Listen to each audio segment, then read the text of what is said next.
legal, but the effect is not less in terms of negative effect than any other drug. As a matter of fact, we believe, and there's evidence to show, because I'm a scientist, to show that alcohol and cigarette have worse problems for people than all the other drugs to put together.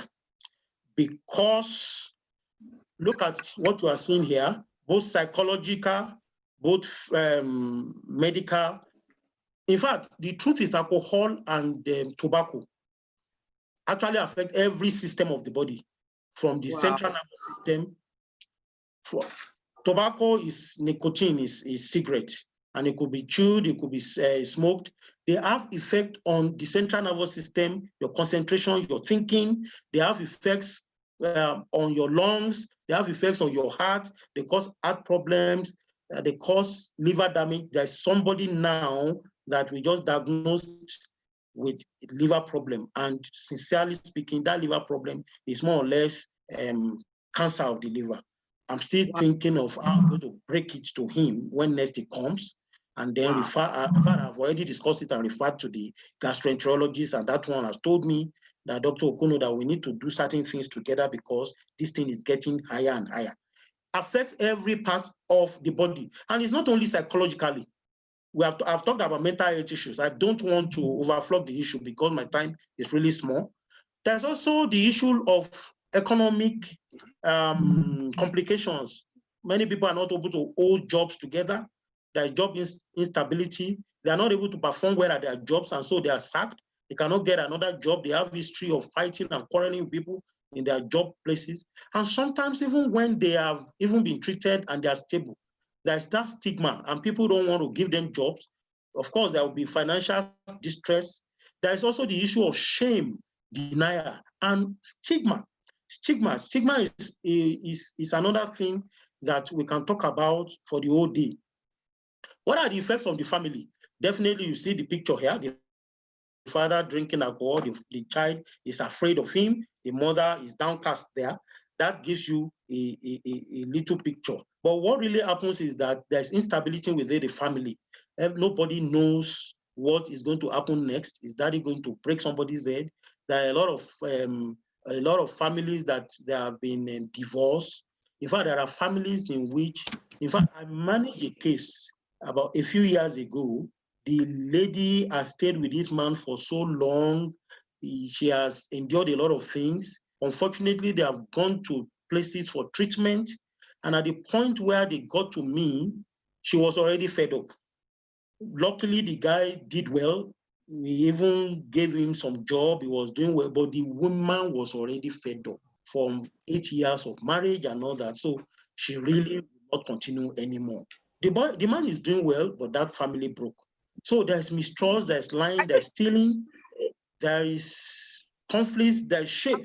Look, it's not only the person that has drug problem that has shame, denial, and stigma. The families also share in this. In fact, there's what we call codependency, in which case the person is more or less living all his or her life around the drug using person, and it's more or less like an abusive relationship. So this person cannot even move on with his or her life.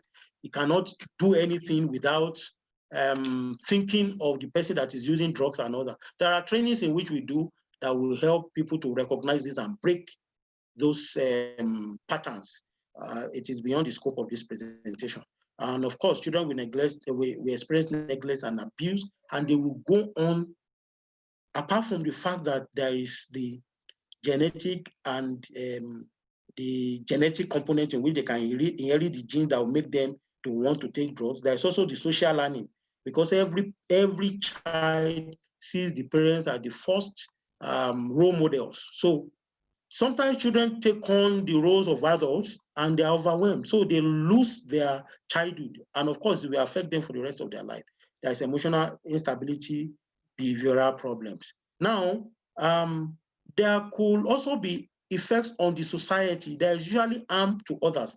Of course, the society is made up of families. That's the unit of society. So there is poor job at work, in school, neglecting their family members. This is from the result of a study. Nearly 1 in 8 people, 12% of adult population, suffered some kind of consequence due to another person's drug use, because somebody else is using drugs, maybe a family member, sometimes a colleague at work. Some people get threatened and all that. So people actually have been harmed physically because somebody is violent because of drug use, harming another person and all that. So, and there are times in which I've told you about the family that broke, that's a marriage, isn't it? But there are siblings that will not even see one another anymore. They have given up on the person and they have moved on. And the person, even when the person is now lucky enough to be treated, they don't want to associate with this person anymore. Now, drug use also affects crime. A lot of people, you see, there are a lot of arguments, a lot of debates and all that. We don't want drug users to be stigmatized, but the truth of the matter is that evidence shows that people who use drugs sometimes or many times get into crime in order to fund their habits. Sometimes they have to steal, they have to rob in order to fund the drug using habit. And sometimes from the effect of the drug, because they are intoxicated or they have drug use disorders, they also get into some criminal activities because of the drug. So this also makes society to be practically unsafe, and then of course it puts a lot of stress on the criminal justice system. Unfortunately, a lot of drug users have also the drug use have been criminalized more or less, so that even the person that should be seen as a victim of drug use for treatment can also get into the criminal justice system and be punished, incarcerated, and sometimes even given the death penalty for such things. So these are some of the effects on society. You have this slide already, you can share with others. Now, one of the things that goes along with drug use is stigma. Stigma.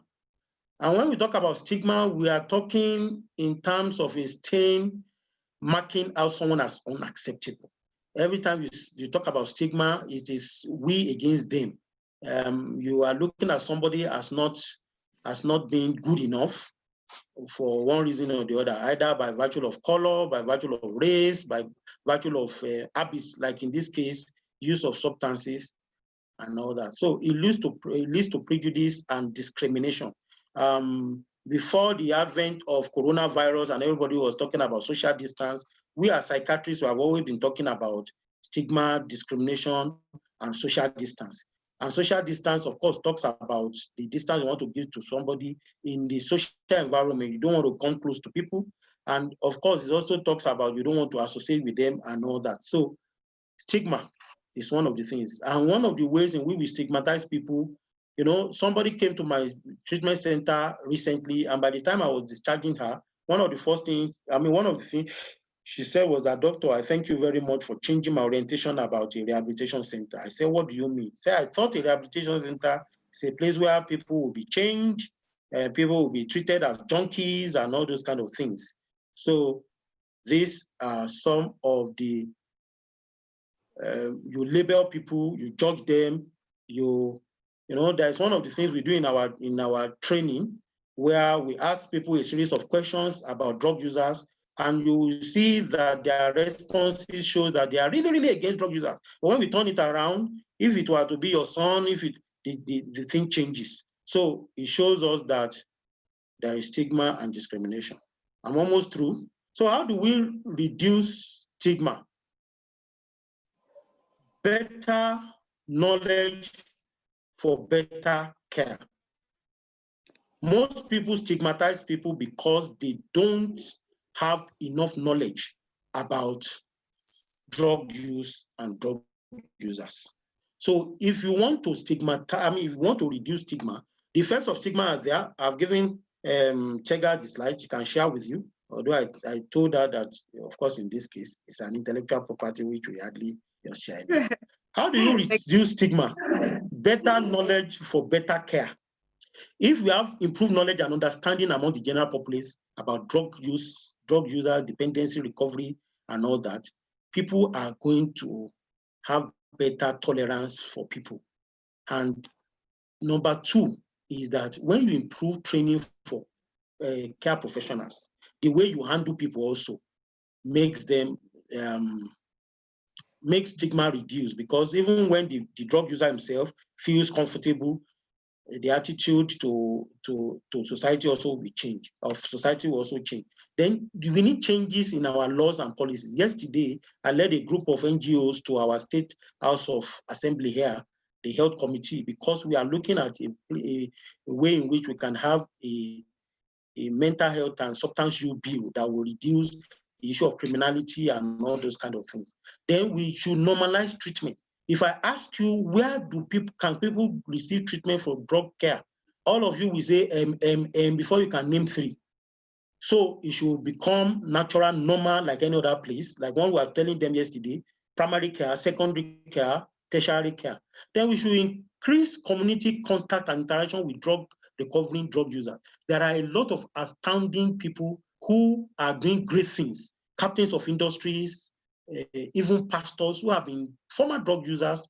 So when people see that treatment is possible and people are doing well, their attitude will change. Well, I quickly put this one there. It's just drug treatment is a comprehensive thing. So it's not just about medical. We also look about every other thing that is involved.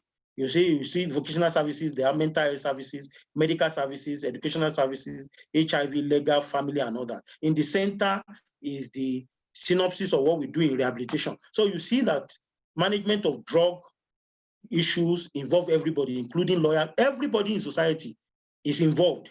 And that's why we always link up with everybody and all that. So at our center network, let me quickly talk about this and round up. At our center, Network Consult Limited is the parent body. We established Network Center for Addiction Management and Medical Services. We have our NGO Rehabilitation Initiative. Today is our anniversary, by the way, of the Network Rehabilitation Initiative, where we do our corporate social responsibilities are handled by that. And we have a program on TV, Mind Well for Life and Living, which we do every Friday by 5 o'clock. We have another one this evening where I'm bringing two other people to come and talk about drugs. And of course, this is our contact if you want to get across to us. So in conclusion, drug use in adults is common. It's not just about youth. It's also even in the elderly, because it is caused by a wide range of reasons, which we have discussed. It leads to a wide range of negative effects on society. But with better knowledge, we can better have treatment policies and laws that will prevent stigma, and prevention and treatment is available. Thank you very much for listening to me. Thank you so much, sir. We really appreciate this. I don't even know what to say to you. You have just dealt with it extensively. So we'll be glad. I don't know if anybody has any questions right now in the chat room. If you have any questions that you'd like to ask, please just send your questions in so that we can deal with it quickly, because he has to go.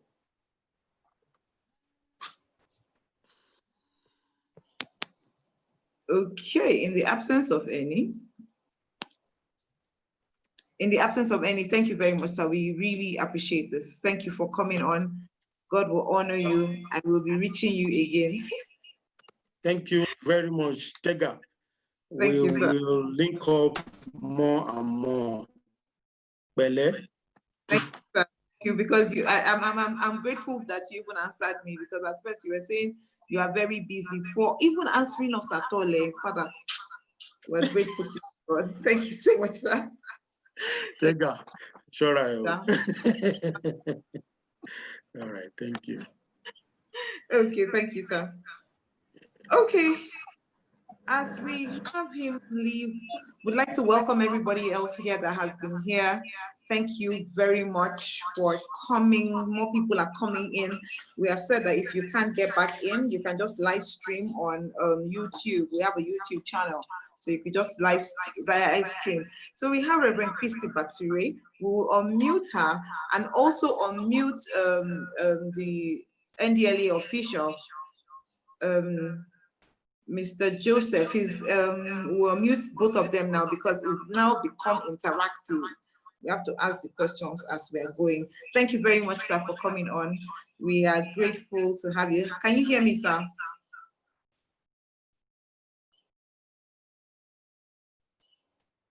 I will unmute you now. Yeah, I think you can hear me, but I will.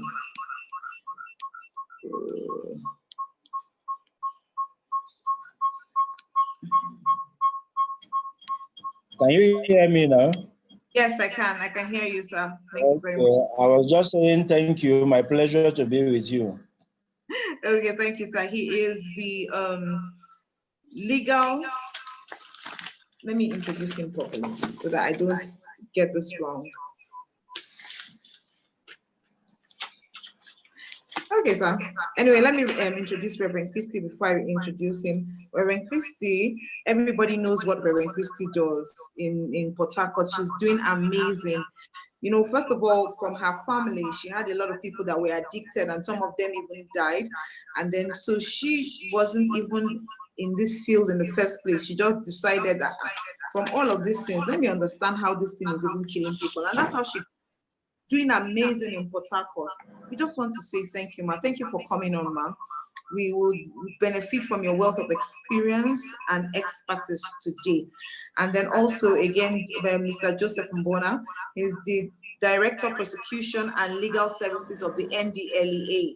Thank you for coming on, sir. So we would like to go with, as they say, ladies first. Reverend Christy, can you hear me, ma? She's not been mute. Reverend Christy, can you hear me, ma? I can hear you. Oh, thank you for coming on, ma. It's so good to have you. Yeah. When I sent the invite and you say you come, if you know, I sent you a smile. I was dancing on the WhatsApp chat, but in real life, I was actually dancing, just like that girl was dancing. Thank you. Okay, I would like to ask you, ma'am, about the spiritual side of drug use, because Dr. Okonoda has talked about the psychological side. We know that there is a spiritual side. We'd like to ask you to please help us address that spiritual side very briefly. Okay, I don't know with regards to what, but I'll just on the little that I know. Yes, ma'am. When we talk to people about addiction, we tell them that addiction is two sides of a coin. On one side, or the one side is what Dr. Okonoda has just spoken about. It's a learned behavior. It's something somebody started and kept doing until it became a habit. So going to the rehab would deal with that physical aspect of the addiction. But on the other side of the coin is that it is also demonically energized. I'm a Christian. And we know that there's spirits that operate on the earth. Some are God's spirits, some are spirits of Satan. And the Bible tells me that the devil does not come but for to kill, to steal, and to destroy. And if you look at the effects of addiction that Dr. Okonoda just spoke about, you would see the stealing, the killing, and the destruction that drugs bring. So there is a demonic component to every form of struggle that must be addressed. Is the reason why our rehab center is a Christian rehab, because we pay a lot of attention to the spirituality of the person. You cannot say you are fully healthy if you're not also spiritually healthy.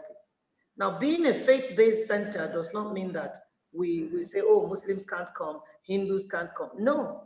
What we insist is that you must engage your spirituality in the process of getting well. So there's a spiritual component that must be addressed, because we cannot ignore the spirits that bring influences upon people and cause them to behave a certain way or pick up certain habits. I think that's what I would say in a nutshell. Concerning that, thank you very much, ma.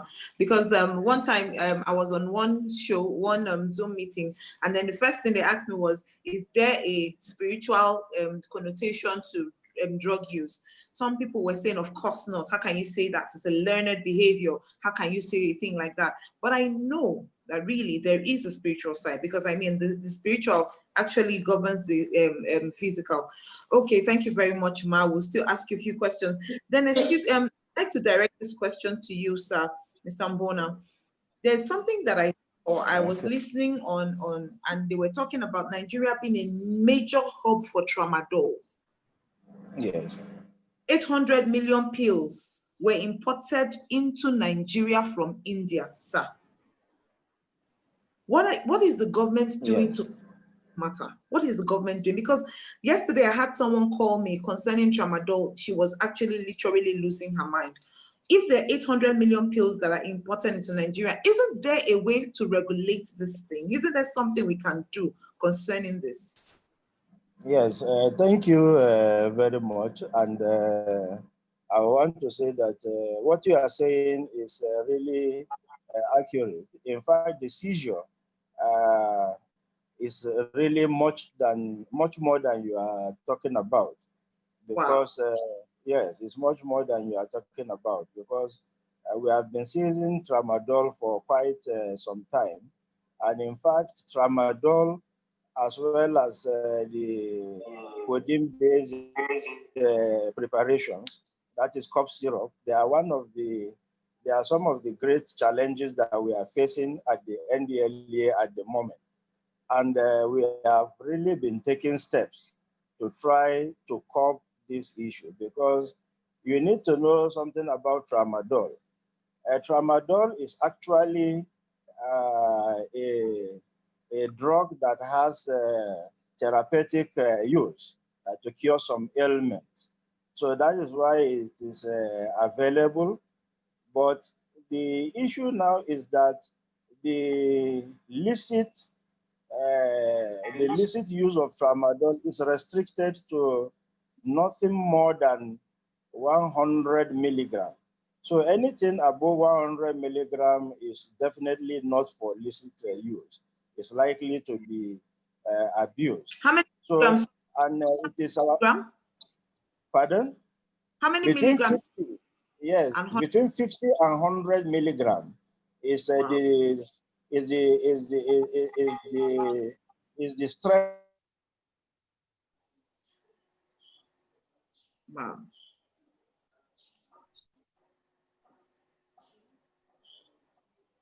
We look like we lost him, but I'm sure he will come back in. His thing is frozen.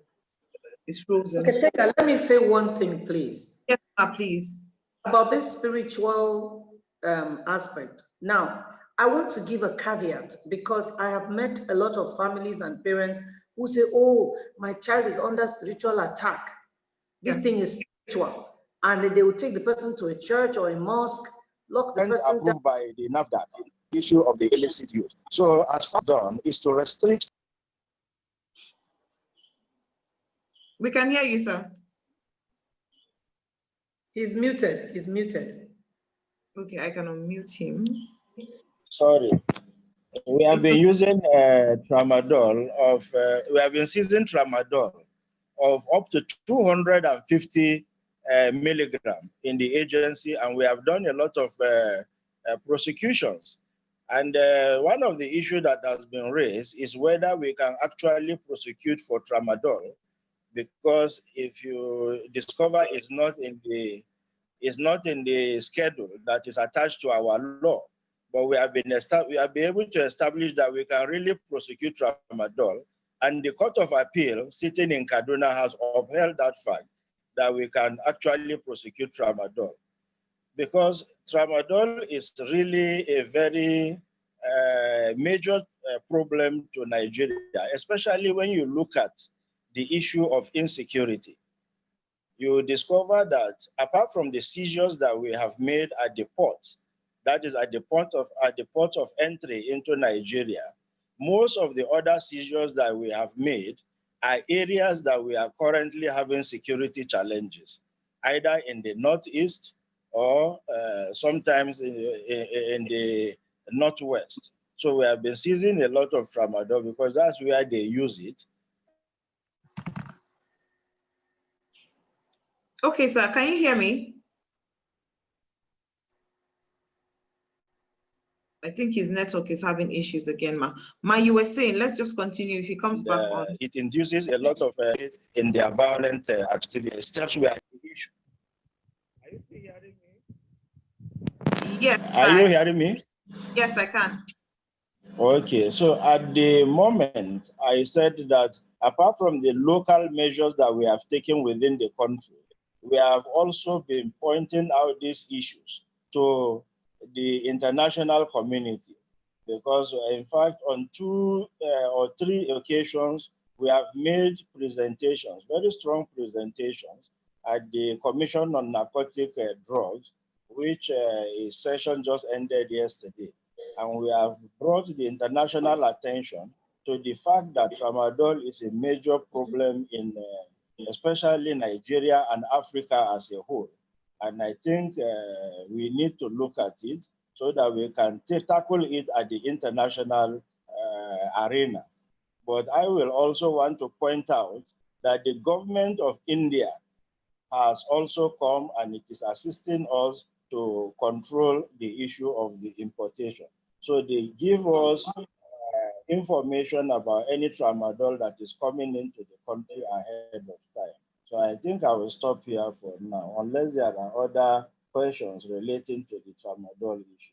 Okay, sir. Thank you very much, sir, for that. Okay, Reverend Christy, you were going to say something about the church and drug use and church. Then I'll ask you another question on top of that. Right. I was saying that a lot of people just dump everything on spiritual attack, spiritual attack. And when I say there's a spiritual component to addiction, that's not what I'm talking about. I'm talking about the generality of demonic activity in inducing destructive behavior and destructive patterns. I'm not talking about, oh, my child has been attacked by spirits from my village or my enemies, la, la, la, and then the parents get stuck in this place of denial where they do not want to face the fact that the child has made certain choices. Because I'm referring to child because my topic is centered around the child, all right? Yeah, so yes. The parents get stuck in this place where they believe, oh, it's a spiritual attack. Please, there's nothing like that. There is no demon that can attack until you open the door. If you do not open that door, no demon has the power to possess you. Demons can bring oppression, but until you open the door, demons cannot take a hold of your life. So I just want to give that caveat. So don't go away thinking that when I say there's a spiritual component, it is a spiritual attack. No, it is just the generality of evil spirits operating in the realm to induce behavior that are designed to destroy. So that's what I want to underscore quickly. I'll ask you to mute our mics. If you're not speaking, please mute your mic. Thank you. Then I would also like to ask you, Mark, there's something that happened a few days ago. Now, in the last few days, I've had people request for rehabilitation, because, they're having issues. In fact, yesterday, someone in the SOS, they sent me the videos. It almost confused me. And then when I said, okay, this girl needs to go into rehabilitation, the girl said to me, okay, my dad said we should forget about it because the money for the rehab is too much. So I'd like you to talk about rehab processes, ma'am, because the girl is already hallucinating and she's paranoid. She's ripping her clothes off. She's doing all sorts of crazy stuff. And we know that she needs to get into a rehab ASAP. They can't afford it. We need to understand rehabilitation processes, its importance, its cost implications, and why it is that costly. Because when you tell them the price, the first thing they shout is, yay, why is it so expensive? I thought it was 200,000. I'm like, I'm sorry. There are things that need to be done concerning this. What can we do concerning this? And what do we do about people that can't afford it? Should we keep quiet and say, oh, okay, they can't afford it. Let them get well and be drinking agbo at home. Or what do we do? Well, that's a very tricky question because of the broad ramifications and implications. But there's something we do here when our patients come. We give them an exercise called the cost card. Okay.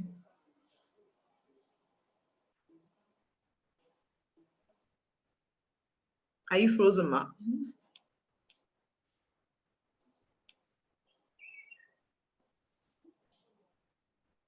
Network are frozen.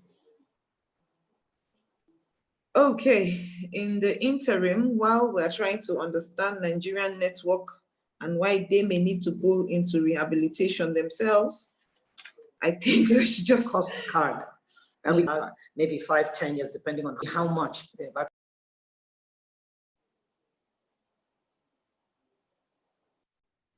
Okay, Ma, you can just unmute yourself. All right. Okay. So I was saying that you have to measure the value of the life against the cost of. If you say that the money to pay is too much and your child loses his or her mind, you will have to still pay for psychiatric care. Absolutely. You will have to spend, even if you say, I'm going to keep the person at home, it will still cost you money. There is no option that doesn't come with costs. Every option will incur a cost. But I would rather spend the money channeled towards a process that is probably guaranteed, let me use the word guaranteed, to bring help or normalcy to my person, my child, than to say, oh, it's too expensive. Now, why is rehab expensive? Because of the number of therapies. I wish Dr. Konoda was still here. But let me mention a few of the therapies that go on in our rehab center. Okay, we are marrying the clinical with the spiritual because we believe both aspects are important. We can't ignore any. So there's a team of pastoral counselors, all right, who are trained to help develop the spirituality of each person that comes here. Then we have the clinical team involving a psychiatrist, a clinical psychologist, an addictions therapist, the social worker, and then one more, the nurses. We have all of that going at the same time. Now, each of these brings their professionalism on board. Then in our rehab, and I must say this, every rehab has different therapies that they offer, depending on the thrust of that particular rehab and the vision of the leadership. All right, so we have dance therapy. So there's a professional dance school in Port Harcourt that comes to dance with them once in a week. Oh, fantastic. Yeah, Dr. Konoda was speaking about the different things they do in their rehab and all of that. So he said there are different therapies and all of that. So we have dance therapy. Now, he was also talking about coping mechanisms. What do drugs give to a person that makes the person go back? Is the feel-good hormones. Every time they take the drugs, the feel-good hormones are released in the body.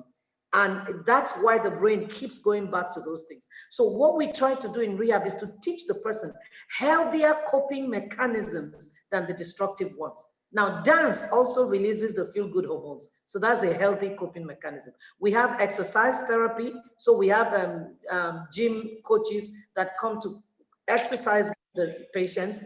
Also, exercise releases the feel-good hormones. We have massage therapy. We have a mini spa in our rehab with an in-house masseuse. Yes, they get a massage twice a week, one from a human and one from one of those big chairs that you sit on that give you a massage. We have that chair and we have an in-house masseuse who gives them a massage every week because withdrawal is painful on the body and we need them to be in a certain frame of mind so that whatever therapies they are receiving, they can assimilate.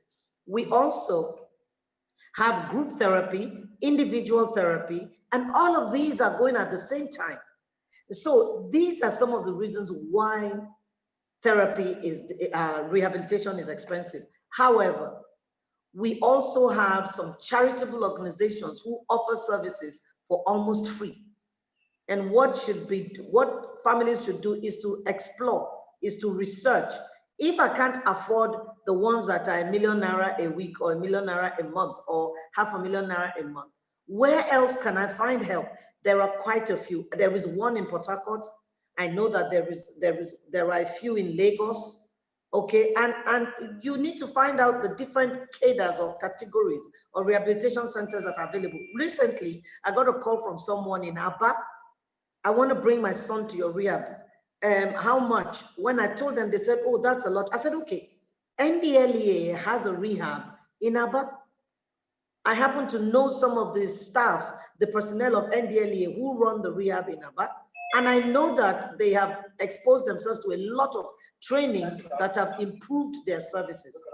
But when I told them to go there, they went there and they said to me, we have looked at your facility online and we've compared it to NDLEA. Would prefer to bring our person to you, even though it's more expensive. So it's a matter of doing research and finding out where your strength is, what you can afford, and take the person. But sometimes to get the best kind of help, you have to make sacrifices. And that's what it calls for once you have a member of the family who is addicted. Sacrifices are called for. So, but there is also home rehab. Somebody's mic is not muted and their conversation is coming. Mics, please.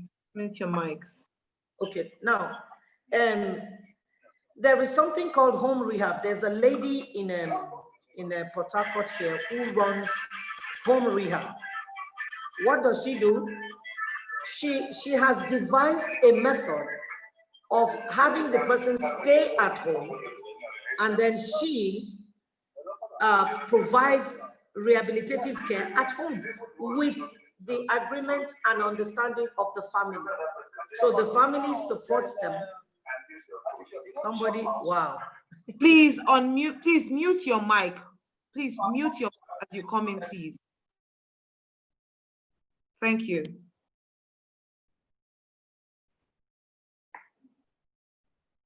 I think you can go ahead, ma'am. Okay, right. So I was saying that the woman works with the family and she's able to take some people through the rehabilitative process at home. But that is only when the family is completely committed to doing the thing at home. One of the hard things to watch is your family member in withdrawal. One of the most painful things to behold is your child going through withdrawal. That is a painful thing, and most families will give in and give the child the drug. But when they see the child suffering, they will give the child the drug and all of that. So there are different options. What we need to do is to explore the options that are available to us and what we can afford. Yeah. Thank you very much, Ma. In response to that, sir, please, can you just say something to us? Because the NDLEA rehabilitation centers, what's the thing about them coming up to standard? Because if we have that, and we know that it's a government agency, can you hear me, sir? If we can hear you. Government agency, so we know that, you know, the government should be able to, you know, subsidize it for the people, the vast majority that can't afford it. It's like private universities and Nigerian universities, private hospitals and, you know, government-owned hospitals. Why is it that, you know, are they actually up to the standard that people would not mind taking their children there if they can't afford to take them to the private ones? Well, in terms of, so when you are talking of rehabilitation, or you are talking of counseling, treatment, and rehabilitation, you are actually talking about both personnel as well as facilities that you have at the rehabilitation centers. Now, Yes. in terms of personnel, I can assure you that we have highly qualified and trained personnel, and a lot of trainings have been done up to modern standards by the United Nations Office on Drug and Crime, that's UNODC, as well as other foreign counterparts that have assisted with the training. Now, in terms of facilities, we can only provide facilities within the context of our resources and within the context of our funding. And everybody is aware that the NDLEA or the funding that NDLEA is getting is really very low. And we need to really get much more funding before we can really begin to upgrade the facilities that we have. Like the facility she talked about at Aba, it was actually something that was given to us by the Abia State government. It was not even we that built that facility. It was the Abia State government that gave it to us. We also have in Sokoto, again, it was the Sokoto state government that did it for us. So you discover that most of the standard facilities that we have across the country are the ones that we have been able to get assistance from the state government to establish those structures for us. We have on our own at Lagos, we have been able also to develop some facilities within the limits, as I said earlier, of our funding. So, but in terms of personnel, I can assure you that they are very good. They are up to date in terms of knowledge of treatment, counseling, and rehabilitation. The only thing that we are lacking probably are the very comfortable facilities that some people can afford. But minimally also, it is something that people can still do with, but it may not be up to the grade that certain individuals may want to put their children or wards at those places. But I can assure you that the issue of rehabilitation is something that is dear to the heart of the chairman, and we will continue to look for funds. Even we will continue also to liaise with private and corporate bodies to see if they can discharge their corporate social responsibilities and upgrade some of these facilities. Because even some of these donations by the state government, it was based on the interaction we had with such state government that they came to the assistance of the agency. Because the people who are affected by these drugs, yes, they are Nigerian citizens, but they are also indigenous or they are residents of particular states. And it is those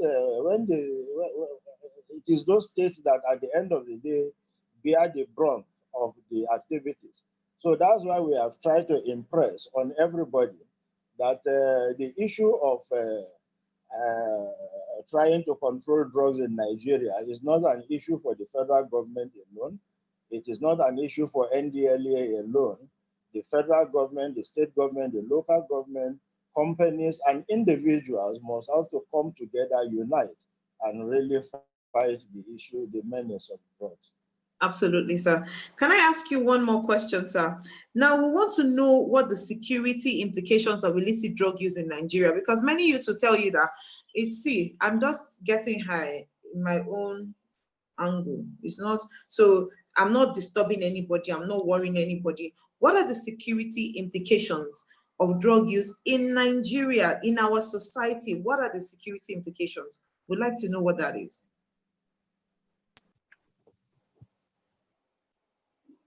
Can you hear me, sir? Is he frozen? The network needs to go into rehabilitation, but well, anyway. Reverend Christy, are you still on, ma? Can you hear me, ma'am?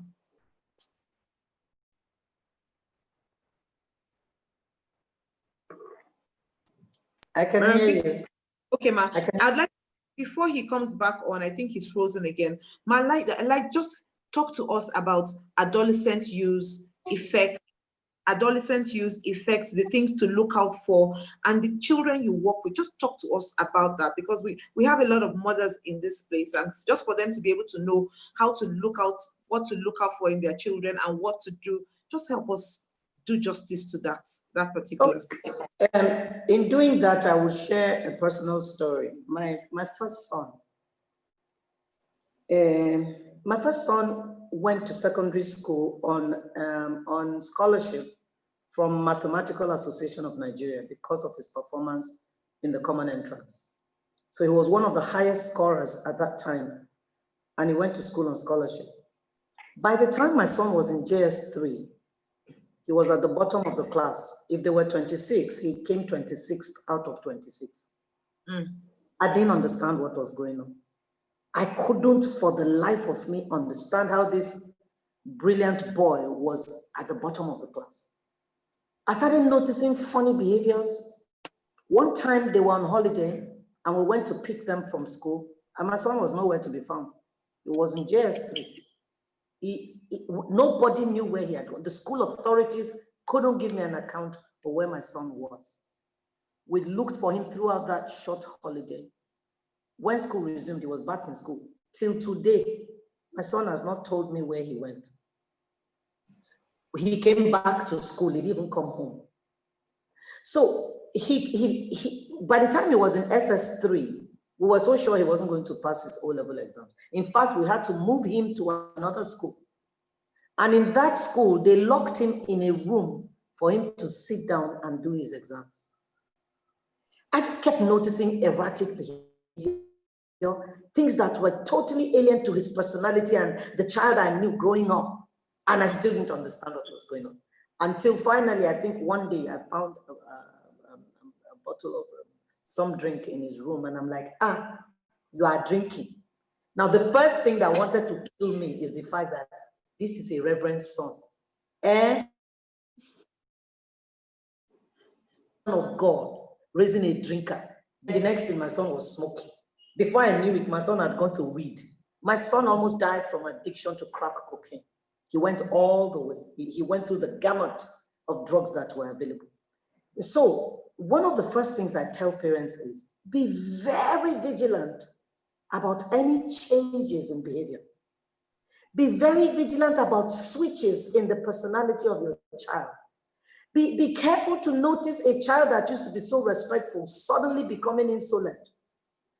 Be watchful of a child that was mild becoming aggressive. These are things that could be happening because of drug use. Be careful about a child who wants to be out all the time as against a child who was content to stay at home before. Be careful, watch out for these things. Watch out for a child that suddenly becomes violent on the other children. Watch out for a child that doesn't want to do things with the family as before. He wants to be on his own. Watch out for a child that won't let you into their room anymore. You must knock on the door. Watch out for a child that will stay in the toilet for hours and hours. Doing what? You don't know. They're snorting something. They're smoking something. And let me tell you one of the things they do. They have their blankets. They will wet their blankets or their towels and stuff them under the door so that no smell escapes. The water absorbs the smell and prevents it from leaking out for you to perceive. So they can be doing stuff in that room, and your child has already sold you the idea that, look, I want my privacy, mommy, don't just barge into my room. Please, if you knock, you have to wait for me to open the door for you. And they have keys to the door. If you notice your child doing all these things, take the keys to the door. Do not let them have locks on the door. In fact, if you begin to suspect anything, please test your children. There are drug test kits available for 2,000 naira per strip, whatever, per kit. Test your child. Do not be naive. This is one of the things that gets me. Some parents come here, the universities where their children are have caught them using drugs, and they give them the option of expulsion or rehabilitation. And the parents come here and they're defending their children. My child, one man told me that nothing contaminated can come from his loins. It's not possible. Meanwhile, his son was not just a drug user, he was a drug dealer. It is after the father left that the boy told us, I cannot tell my father this, please don't tell him. I don't only do drugs, I'm a dealer. He said, I bought a car, he doesn't know. I am the biggest organizer of drug parties on my campus. He doesn't know. They come here and they run their mouths. No, they're lying against my son. When they leave, the child will say, they were not lying. I am actually. When did you start? JS2. So they were in the house doing the drugs and the parents had no idea. Mothers. Open, shine your eye. I don't care if the children now start saying, yeah, mommy, you are too this, you are too that. Let me be too this and too that and have same children. What happened to my first son was a devastation to me. My son lost so much before he found himself. My son, opportunities, life, relationships, they fell apart because my son had slid down that path and it was a battle. Now, let me jump from my son and come to my family. My family was wiped out by addiction. My father died from addiction. My oldest brother died from addiction. 4 of my sisters died from addiction. Now, at the time these things were happening, we had no idea what was going on. I didn't know it had a name. I didn't know there was remedy. All I knew was the shame, the anguish, and the mindset that my brothers and sisters were not serious. They didn't love their lives. They don't love God. They don't care about anybody. They just care about the drinking. I didn't realize that a disease had set in and it was now running their lives. Mothers and fathers need to educate themselves about addiction. Go online. There's so much information online. Go there. Now, let me say this, Tega. That the earlier a child starts using a substance, the harder it is to break the habit in the future. And whereas when I was growing up, most of them started from teenage, maybe 16, 17. They have brought me an 8-year-old addict to this office, to our rehab. They brought an 8-year-old and I said, I am sorry, I cannot take an 8-year-old into the rehab. So that's another thing, NDLEA, maybe you people will help us start reaching the government to see if they can set up rehab centers, not reformation centers, but rehab centers for young children, because addiction is dropping, at the age of addiction is dropping now at an alarming rate. All right, so why is it harder to break when the child grows older? Because the moment you start using substances, there is a neurological pathway that your brain develops with that substance. And that substance becomes part of the operating system of the child's brain, meaning that the child will not function well unless he is under the influence of the drug, because the drug is part of the growing up. The human brain does not stop growing until age 26. That is when it is fully mature. So any behavior that you incorporate into the life of a person before the age of 26 will probably become a lifelong habit. So the earlier the beginning of use, the harder it is to break the habit in the future, because the brain only recognizes those substances as part of the normal operating system of the brain. So the damage to the brain in addiction is terrible. I don't have slides to show you, but no, it's okay. Yeah, brains get eaten up. The best way I can put it is, if you have seen somebody that poured acid on and it ate up the flesh, that's the same way that drugs eat up brain matter. So one of the things I do when they bring young people here, the first thing I do is to put on my computer and show them 3D images of their brain on the substance they are using. I have 3D images of brains on marijuana, on cocaine, on methamphetamines, on crack, on heroin, on nicotine, on caffeine. Okay, so I show them, I say, what are you taking? They say weed. So I show them the brain of a weed smoker. And I ask them, what do you think these patches on the brain are? They say, brain dead. I say, yes, it's actually brain dead. But the truth is that every drug affects a different part of the brain. And what the drugs do is to eat up the brain matter and create holes, such that if you tried, you could poke your finger through the hole and it will come out at the other end of the brain. Now that is eaten up until 5 years ago. In the neurochemistry of the brain, they told us that those brain matters could not be regenerated. But 5 years ago, with further research, they discovered that when whoever is using stops, the degeneration stops, and there is some percentage of regeneration, but it is so slow, it is negligible. So the best advice is don't start at all. Do not start at all. So parents have to be very careful. Adolescents, let me tell you some of the things they do now. Tramadol became very expensive. Codeine became too expensive because of demand. The children began to devise free options. And let me tell you a few.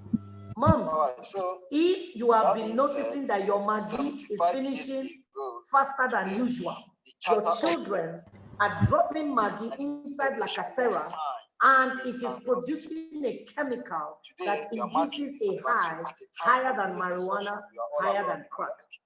Maggi. Now, none of these substances on their own is illegal. Maggi is a condiment in the kitchen. And lacasera is a soda that you can buy. So if you test that child for drug use, you are going to come up with a negative result. But that doesn't mean that your child is not getting a high from substances and messing up the brain. Another thing they are doing also is tom-tom. They drop the sweet tom-tom inside lacasera. It also produces a high. Now, tom-tom costs money, lacasera costs money. Let me tell you the one that they do for free. Check your children under their beds, check the wardrobes. They get glass bottles, not plastic bottles, glass bottles. They urinate in the glass bottles, they cork the bottles and keep them for 10 days. The ammonia in the urine ferments over 10 days and they sniff it for a high. It produces such a high, you won't believe it. But the destructive capacity is faster than Indian hemp, faster than tramadol. Please, people, check. Open your children's wardrobes and check. You will find this is a free option. They don't need money for this one. They can go to any beer parlor and pick bottles from there. And then urine, they only need to eat your food, drink your water, and they produce urine. So they urinate in the bottles and keep. Now, they know that if they keep only that 10-day supply, it will finish quick. So every 10 days, every 5 days, they get a new set of bottles and they have, what do you call it, tranches, tranches of urine bottles. So you have the 10-day one, the 5-day one, the day one. So that at no point are they without the source of a high. Please, mothers, pay attention. Thank you, my God will honor you. That was awesome, awesome. I'm sure mothers are hearing now because many people are burying their head in sand and saying that, no, it's not possible. My child cannot be doing drugs. When I was talking about the boy, in fact, his mother, when they were telling the mother that there's a Capone in this area, she said, Capone? I never hear about that boy before, not knowing that the Capone was her son. He's been selling, dealing, and in fact, he had become a terrorist in the area. Everybody was afraid of her, thinking that, you know, they were treating her with so much respect. She was thinking that it's just love from the area. People just, they love me. She didn't know that it's because of the fear of her son. When the police came and picked this boy up, she kept saying, Mo, why will you do that? Then you know, I'm not go find the Capone where they disturb people for this area and my picking I can't carry. Then they broke the sad news to her. Hello, newsflash, your son is the Capone. The woman nearly lost her mind. She really nearly lost her mind. I'd like to also say hello to the Grammar Queen. She's here. Let me just ask a question to Mr. Mbona very quickly before I bring the Grammar Queen, because she's just amazing. She's just going to tell us a few stuff about herself, because you know, when they talk about coping skills, people say, no, I cannot, I just need to escape my reality. That's something else I need to ask Reverend Christy Baturi first of all, but let me ask Mr. Mbona first of all. Sir, I'd like to know, you let us know how many youth are involved in drug dealing, and then also security implications of illicit drug use in Nigeria. Can you hear me, sir? Yeah. Okay, I didn't get the last part of the question because you froze. Okay, sorry. Security implications of illicit drug use in Nigeria, and also statistics of youth in drug dealing, not just drug use, because we know the drug use won 14 point how many million, yes, but the drug dealing in Nigeria, because that is also a problem right now, because everybody wants to get rich very quickly. They realize that they can get tramadol and sell. I heard on the news recently when they were talking about tramadol, they say you can buy the carton of tramadol for 6 million naira. When you buy it, by the time you sell it, you can be getting double the amounts. And they bring it from down there and bring it to the north, and you can get up to 30 million naira from that carton of tramadol. I mean, what is going on? So I'd like you to just help us touch on the youth, the drug dealing part and the youth in Nigeria. Okay. Before I go into that, let me try to highlight some of the issues that have been raised by Madam earlier on. And the first issue is the fact that most of the time, our parents or guardians are always in denial.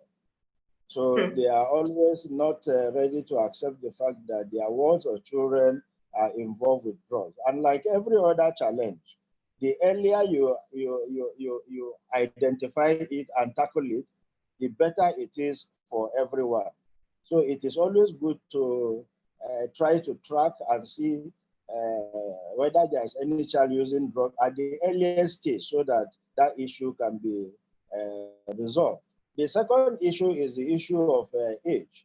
The important thing is that when you want to successfully counsel or rehabilitate somebody, you need to get his consent or buy-in.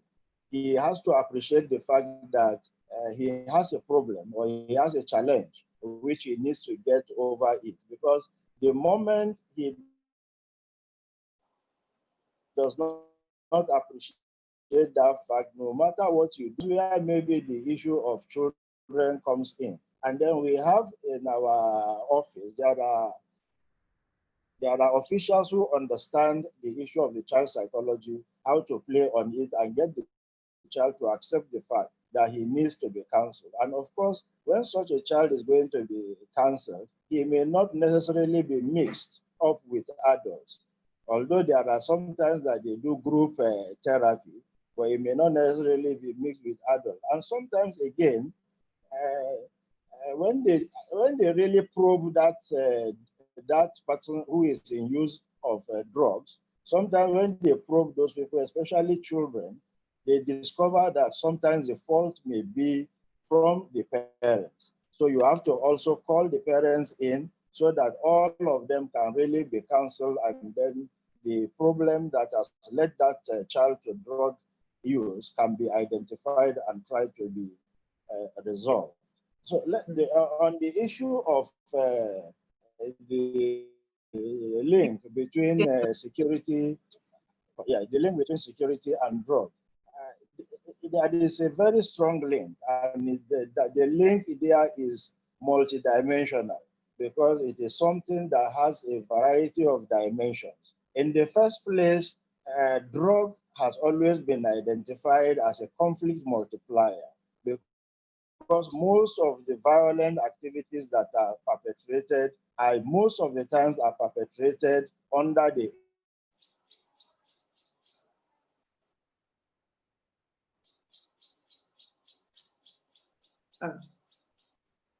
Is he frozen again? Okay, the grammar queen. Let me just influence of there are things of doing, but the moment he has been doing activity, then secondly, when there is drug use, when there is drug transaction going on, then you are likely to have rival gangs. Then when you have those rival gangs, then there is likely also to be conflict amongst these rival persons. And then again, it's an area of violence. Again, just as we pointed out, again, the money that is generated from trafficking in drugs can also be used to sponsor violence. In fact, some of the, like if you go to areas like Colombia, Mexico, these are areas that the drug funds have been used to fuel violence. And of course, the issue of transacting in the income generated. If there was no income, people would really not have been involved in drugs. So,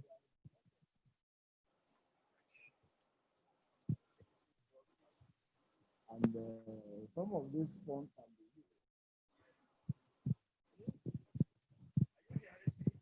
used. Hello, are you hearing me? Yes, I can hear you, sir. I can't hear you. You are frozen. I can hear you, sir. You are the one that is actually frozen from your end. Okay, I think that before he comes in, the grammar queen, let's just quickly talk quickly. I'd like for you to introduce yourself, and then also, you know, introduce yourself. Then let everyone know who you are, what you do, and what traumatic experience you have gone through. Because we know that the coping mechanism, many people say coping mechanism, especially as adults. I was talking to a boy recently, he said, no, the things I'm going through, I have to dull my pain. I have to just go hide for somewhere. So that's why he uses drugs. Could you just talk to us about, very briefly, your traumatic experience, and then tell that could have made you turn to drugs, and tell us why you didn't turn to drugs, if you did or if you didn't. Okay, hello everyone. Good morning. Morning. My name is Stella Uchechi Nnodi. I am known as the Grammar Queen. That's my brand name. I work in human resource and training consulting. I'm a language and communications coach, and I am also a freelance writer and editor. Okay, what traumatic experience have I been through? Oh, well, of all that I've been through in my very short 46 years of life, in 2013, okay, let me see now. In 2017, February 20th, 2017, my divorce became final. But before then, my ex-husband had moved out of the house in 2013. And at the time he moved out, I was 4 months pregnant with my last baby. So everything just went downhill from there. The estate we live in here in the FCT, we're living in one side of the estate in a big 4-bedroom duplex, living large, everything. So towards the end of 2012, yes, he mentioned that he wasn't sure we could continue to live in that place because of the rent and all that. And I was like, fine, it's not a problem. We can move to somewhere else and somewhere smaller. But then in 2013, he moved out, gradually moved. In short, I woke up one morning, opened the wardrobe and realized that, wait, this man's clothes are no longer plenty in the wardrobe, everything went downhill from there. I had my baby in October of 2013. By then, he had already moved out. We were not living together as husband and wife. And then the whole issue of moving to a new place came up. So he got us a smaller place, a very much smaller place than the duplex we were living in, and everything. And then when we were moving, I took it for granted that wherever he was staying since May of the 2013, because we moved in December, while my last baby was 2 months, yeah. So I just took it for granted that wherever he was staying, that he was going to, move back in with us, to the smaller place. He didn't. And, 2013 ended, January 2014, February 2014. I found out that the same accommodation, I was given the impression that we couldn't pay for, because it was too much for us at that time. The same accommodation, I found out that he moved in with some other lady to that same accommodation in the same estate, so, and bottom line, in fact, right now, as I'm sitting here talking to everyone, I keep asking myself every day, how did you not go mad? Because some days it was so bad, it was like someone lit a candle under my brain and my brain was just boiling, So he moved in with someone else there and we were all in the same estates. All the cars we had, we used to drive, this person was driving it. And on 2 occasions, I've driven past her in the same estate in the cars that I used to drive, the cars that belonged to us. Eventually they moved to Lagos. They're in Lagos now, I want to believe, and life just went like that, here and there. It was tough, it was tough, especially financially, because now I even joke about it. I go like, if, and I'm happy that the conference we can talk, Christianity, religion, because just give me a minute, please. It's okay, darling. It's okay. It's okay. It's okay. It's okay. Yeah, so it was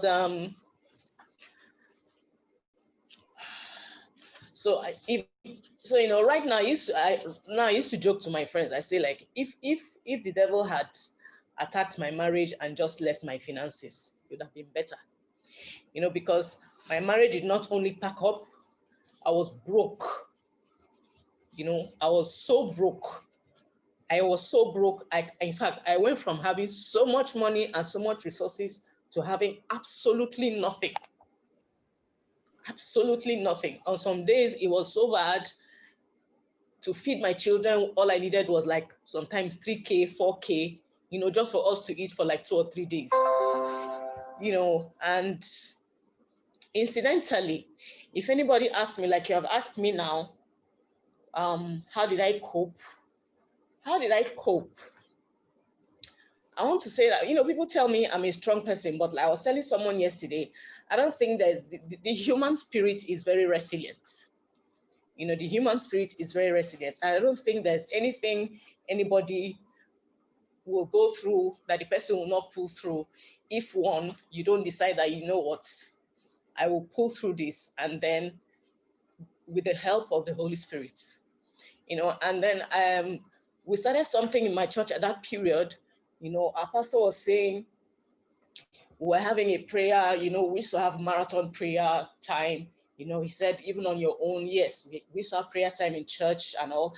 And then we used to, you know, he would encourage us to pray on our own. So in 2014, 2015, and 2016, you know, even up till now, especially in that 2014 and 2015, I could pray in the Holy Ghost for like 3 hours. You know, I didn't know. I took a lot of scriptures from the Bible, literally. You know, where it says that sometimes you don't know what to pray for, but the Holy Spirit will give you utterance. You know, I had the most pressing need I had at that time was money. But sometimes I knew it was beyond money because my mind was going through a lot of things. I was going through a lot of pain mentally. It used to be so bad sometimes, you know, for me to cool down, I have to, you know, run to the bathroom and put my head on that cold shower. So I won't just, you know, like I wanted to scream and just, sometimes you see people on the road, they're naked. You don't know.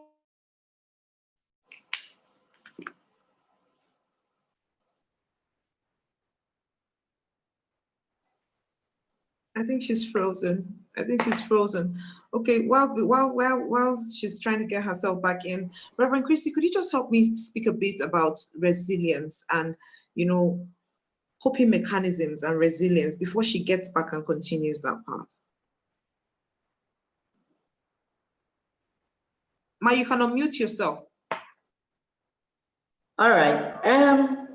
I'm listening to her and I'm smiling away, not because what she's saying is humorous, but because I have a fair understanding of what she's talking about.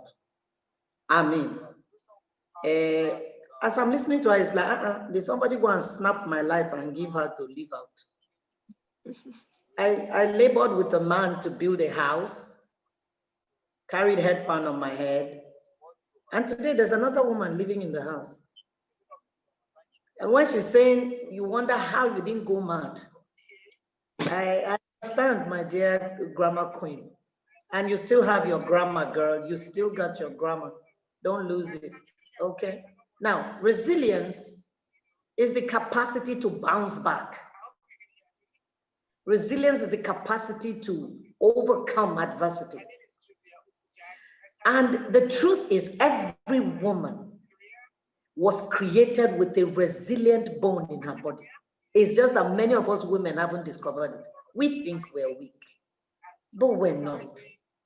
Many of us think, I can't handle this. You can. Let me give you one indicator that you are a resilient creature. Just imagine that a man drops a sperm, a microscopic sperm, into your body. And for 9 incredible months, your body takes that microscopic organism and grows it into a complete human being. And your back is bent at an angle that is unnatural. You can't sleep in any comfortable position. Your stomach swells to incredible, and there's some women you see, and the first thing that comes out of your mouth is sorry. Because she's here and the stomach is way over there. Yeah. And we're like, how? How is she carrying this? Then the day comes to give birth to babies, and something superhuman happens. You push, some women push 3 babies out in one go. All right, but what strikes me the most is that woman stands up and she doesn't look like what she's been through.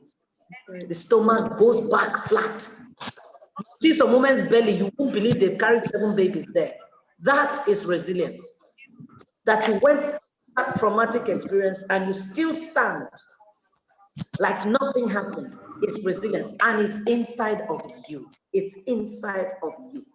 Let me quickly talk to you about how I maintained my sanity.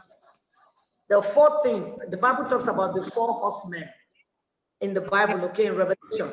But I call them the 4 horsemen of balance. 1 is indifference, 2 is detachment, 3 is strategic withdrawal, and 4 is, what's the 4th one? Indifference, detachment, strategic withdrawal. I can't remember the 4th one. But I have learned where to become indifferent to whatever is happening around me. I have learned the art of strategic withdrawal.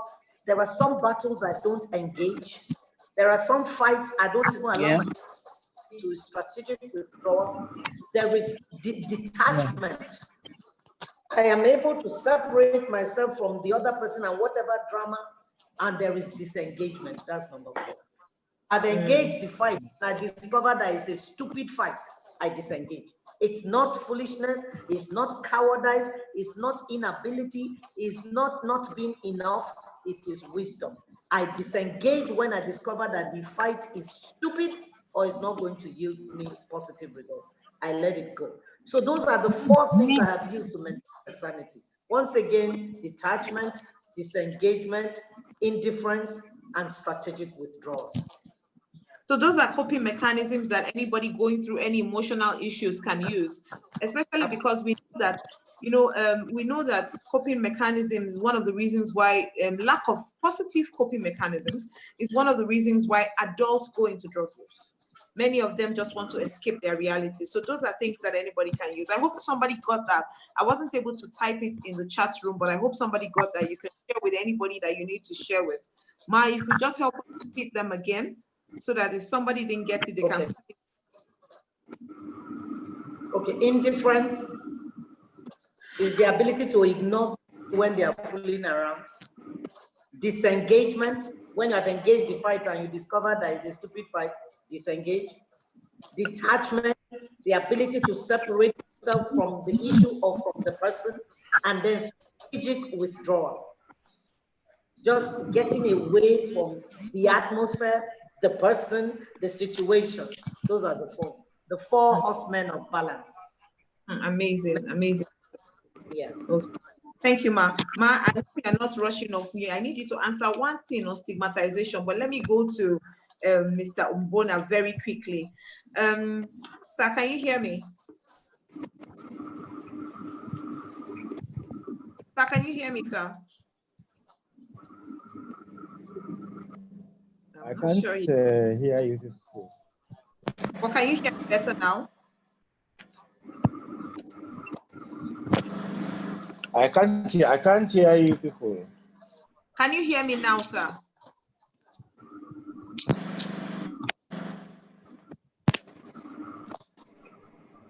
Sir, do you want to log out and log back on? Maybe you should just log out and log back on.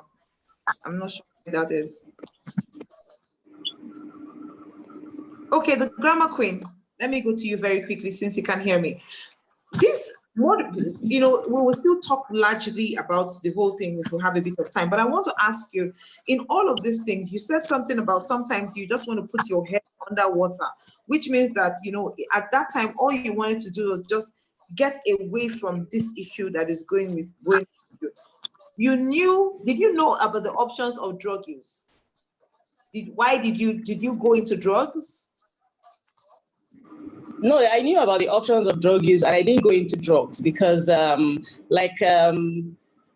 was saying, the coping mechanisms, a lot of things I considered, including drugs, including drugs, random sex, revenge, You know, the question I always ask myself was, after it, what next? Do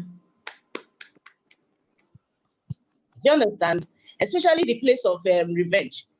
After it, what next? Because we were still married, he went ahead. I woke up one Tuesday morning and saw pictures of traditional wedding on Facebook. Huh. Do you understand? On that Tuesday, that Tuesday morning, okay, let's go back some days before Tuesday.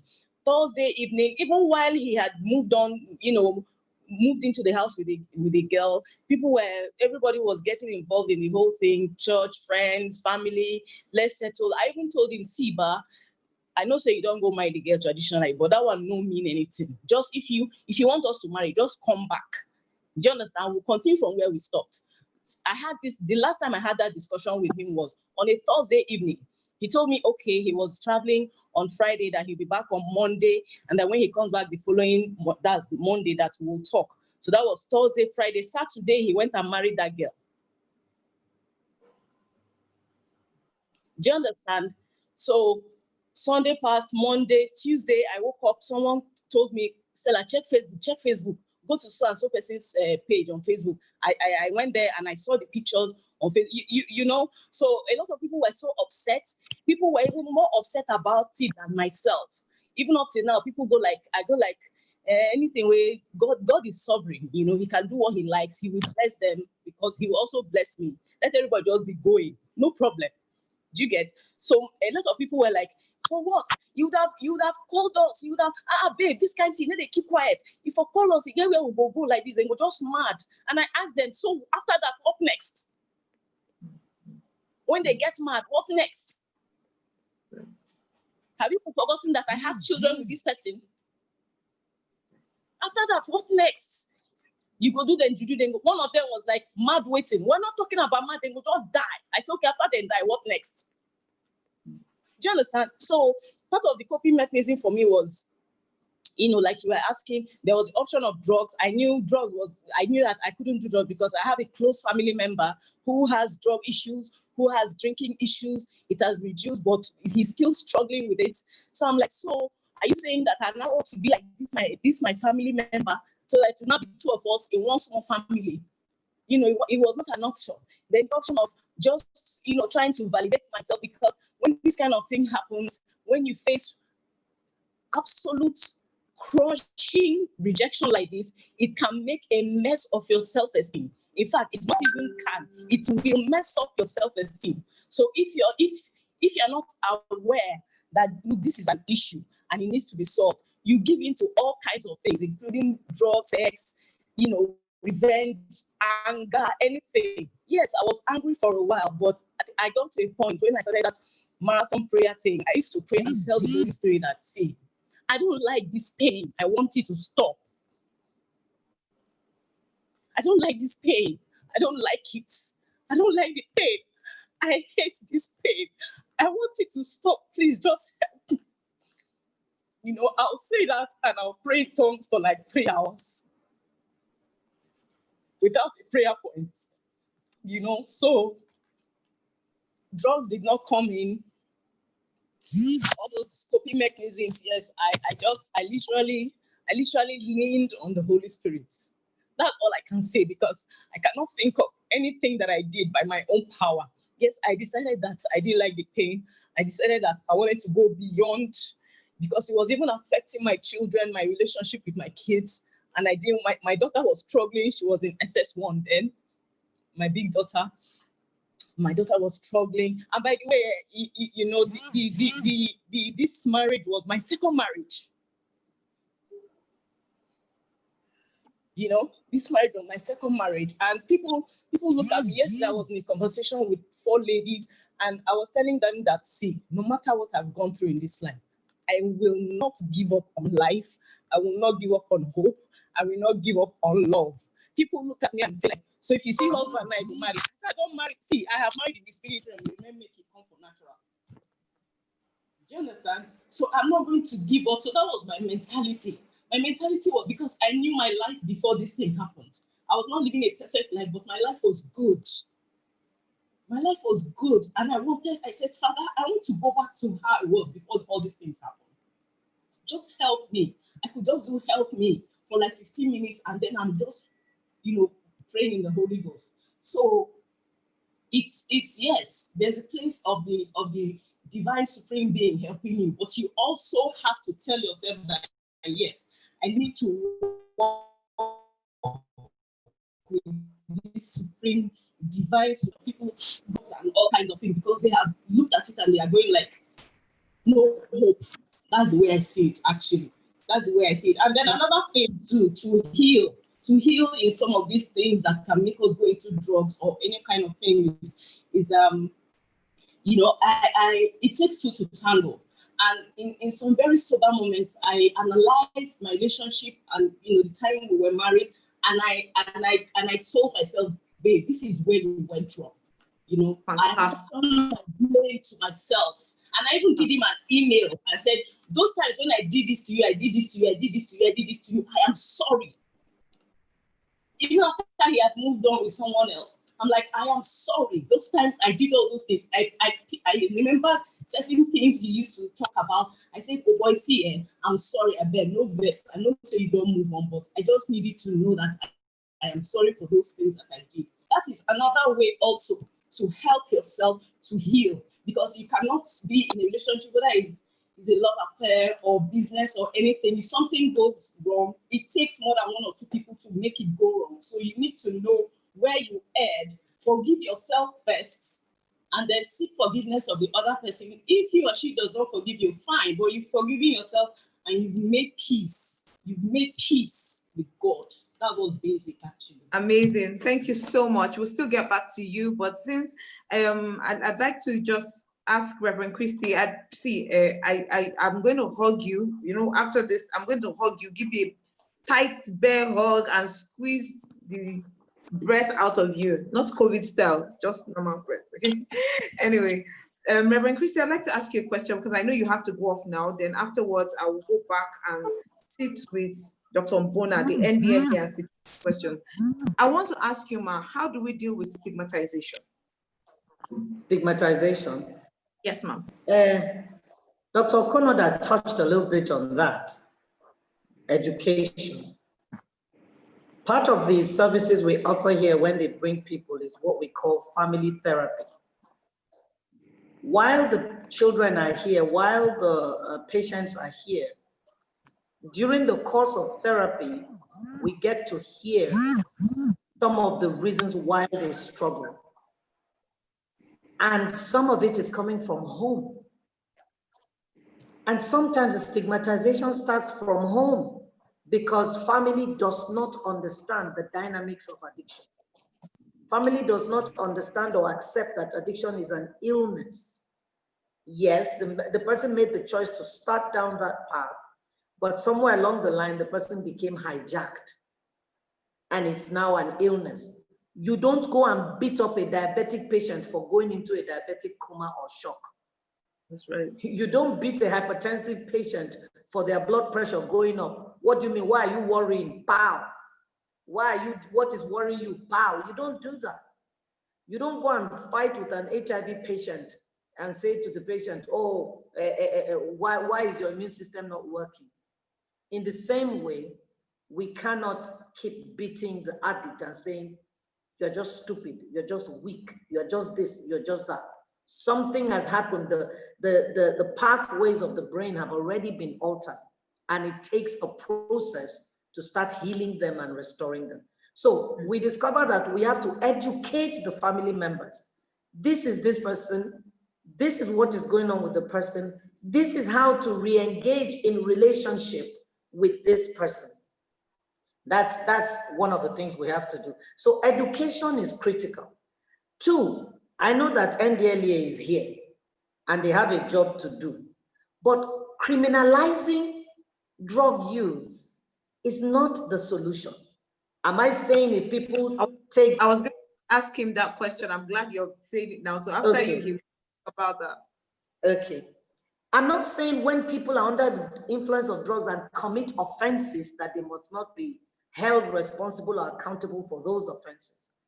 But I went to Port Harcourt prisons, okay, when I turned 50 some years ago. I went to the prison to do an outreach. to the prisoners.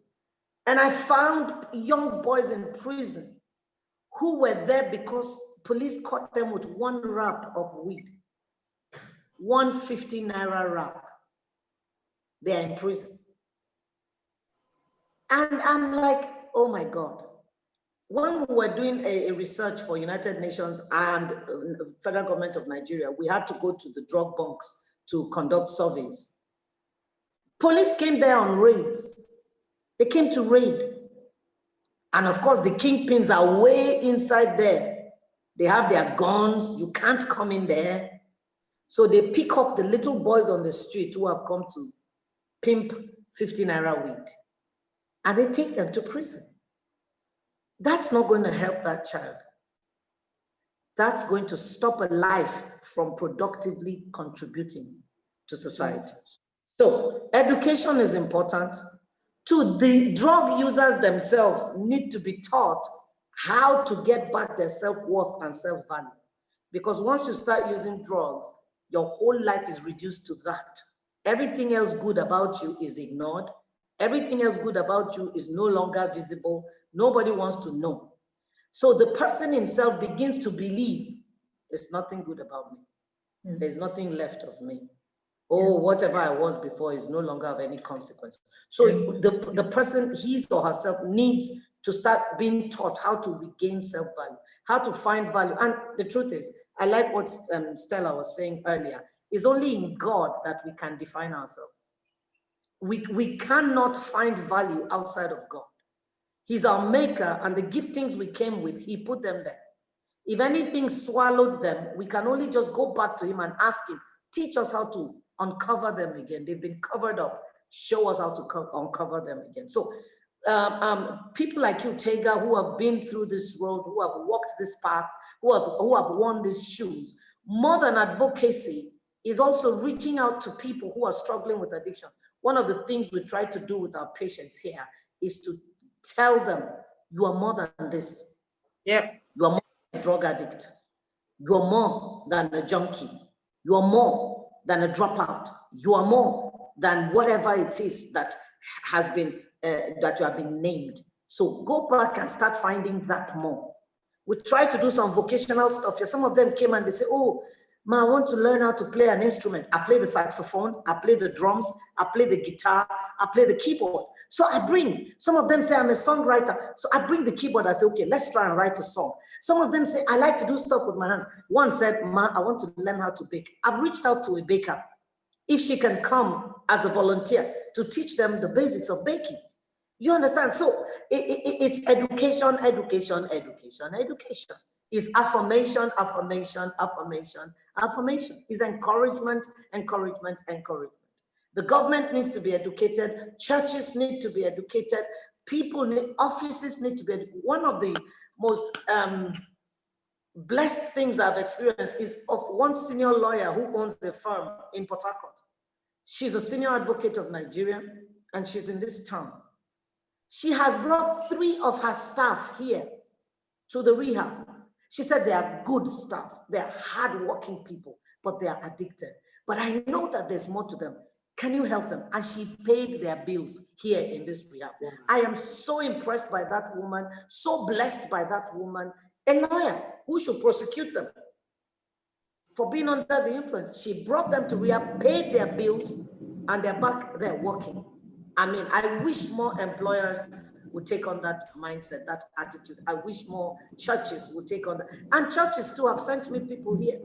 Churches have sponsored people here because they didn't want to lose them. They were valuable assets to them, except for the drug use. So that's the bit I can say from where I stand. Thank you so much, Ma. I really appreciate you. I love you from the bottom of my heart. You know this.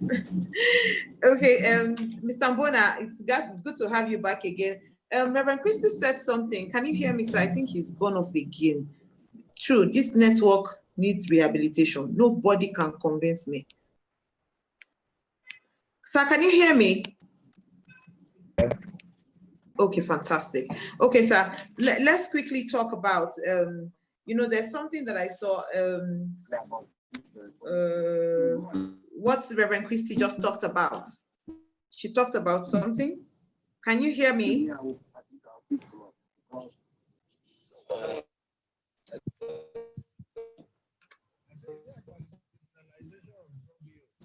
I don't know if, can anybody hear him or is it just me? Because I've tried to mute him. He's speaking, but his voice is very low. Okay, sir, please, can you just speak up a bit louder? I said, is it about criminalization of drug use? Yes, sir, that's one question. Then the second one, they were talking about what do we do about our borders? Because recently I saw also on the news, they said the tin companies were trying to come into Nigeria to start cannabis farms in Nigeria. Is cannabis an illicit drug? Should we allow them start the farms in Nigeria like they have in Ghana? Because right now I have two different cases of students that are in school in Ghana that, I mean, they come back and they are so zoned out. They are always high. They can't do without the drug. Okay. So is cannabis an illicit drug? And also, should we allow them come and set up their farm in Nigeria? 18 companies from abroad, 18. Okay, yes, I think the chairman even tackled that question yesterday on the television. And for now, cannabis is an illicit drug. It's totally banned.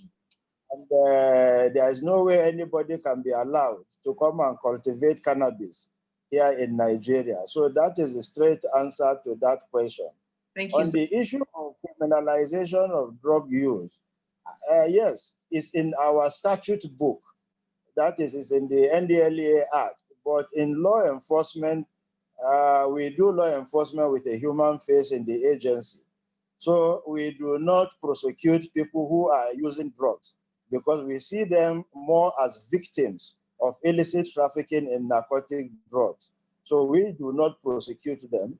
In fact, we have established threshold of presumptive drug users so that if you are arrested with certain quantity of drugs, it is assumed that you are probably a user, and then we refer you to our counseling unit so that you can be counseled, rehabilitated, so that you stop taking such drugs. Because it is in our statute book, we had initially proposed an amendment so that that will be taken off the book, so that drug use can no longer be a crime under the law. And it will also interest you because I had Dr. Christie initially talking about the different emerging substances of abuse that are not covered by our law. So in also our proposed amendment to our laws, what we had proposed is to substitute the word narcotic drug and psychotropic substance with words like dangerous substances, which we will now define under the Act to include those narcotic drugs, psychotropic substances, as well as emerging drugs that we can get the Attorney General of the Federation to put under Gazette, so that if a new substance of abuse arises and we think that it is necessary to go against such substances, then we will make a proposal to the Attorney General of the Federation so that the Attorney General of the Federation can now gazette such a substance. And once that substance is gazetted, then it becomes a substance that can be prosecuted under the law. So those are some of the proposed amendments that we have tried so that we can try to cover every substance of abuse that emerges in the future. But for now, I will tell you that we do not prosecute drug users. Okay, sir. That's very comforting to hear. A few days ago, I was in Wuse too. What do we do about all these local peddlers? All this, I went to buy recharge card. I was just driving past. As I parked the car to buy, the guy walked towards me, recharge card. So I called him to give me. And then the next thing he was saying, he asked me, Hausa, if I want that one. I said, which one? He now told me that, Kinsani, as in, you know now. I said, I don't know. And he was actually peddling drugs. Can't we do anything about that? Because I told him, I said, I'll get you arrested. He said that he actually puts his nose up at me. That guy, really? Do you know how many of us there are in this place alone? We know Banex in itself is a problem. We know the little cranes. What is the NDLEA doing about all of this? Can't they round them up? Can't something be done? Because after this, we're going to take questions. Anybody that has questions so that we can round up. We have less than 5 minutes. What's up, please? Just help us. Just to quickly point out, first of all, you see, the issue of drug peddling is something that we rely so much on information. So now that you have mentioned it, and then we'll see how we can cover that area, because right now I am aware that in FCT, there is a task force that is being coordinated by the NDLEA with the support of the Federal Capital Territory Administration, headed by the Minister of FCT. So they have been working on that issue, going around trying to track down areas of joints where they consume and deal in drugs so that they can arrest such pockets. Banex Junction. Okay, Banex Junction, that's all right. So, but another strategy we have been trying to do is to make seizure from where they are coming from before they even arrive at those joints. So we have been seizing tons of cannabis, especially. We are also have the issue of Operation Burn the Wheat. We go to the farms and we destroy the farms. So that's why people are now saying that, yes. Everybody, if you burn the farm, everybody will be here.